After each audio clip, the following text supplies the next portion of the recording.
দর্শক আসসালামু আলাইকুম। ক্রাইম টিভি ৭২-এ আপনাদের সবাইকে স্বাগতম। সাথে আছি আমি মিষ্টি রহমান। এবার সংবাদ শিরোনাম।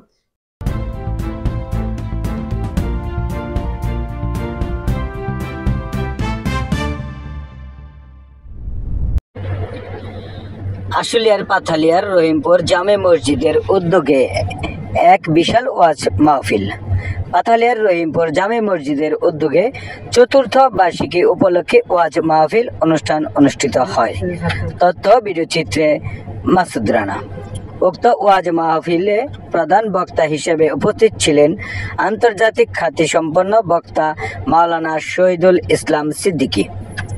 বিশেষ অতিথি হিসেবে উপস্থিত ছিলেন ডক্টর হায়দার আলী মিয়া, প্রধান উপদেষ্টা নাসা গ্রুপ, জনাব বাসেদ দেওয়ান, সহসভাপতি আশুলিয়া থানা বিএনপি ও আলহাজ ডাক্তার আসাদুল্লাহ আহমেদ দুলাল, সাধারণ সম্পাদক Dhamsona union BNP, Pathalia union যুবদলের যুগ্ম সাধারণ সম্পাদক আজিজুর রহমান আজিজ সহ স্থানীয় বিএনপির নেতৃবৃন্দ।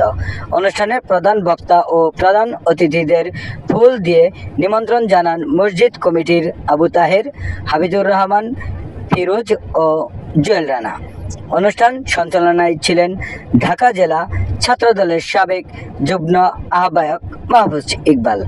মাহফিলে প্রধান বক্তা সহ বিশেষ অতিথিরা তাদের নিজ নিজ বক্তব্য তুলে ধরেন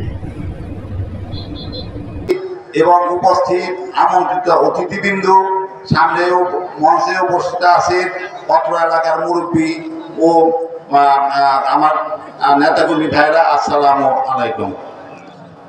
আজকে এইটা বাৎসরিক মিলাদ মাহফিল এই রহিমপুর এই মসজিদের জন্য প্রতি বছরই হয়ে থাকে।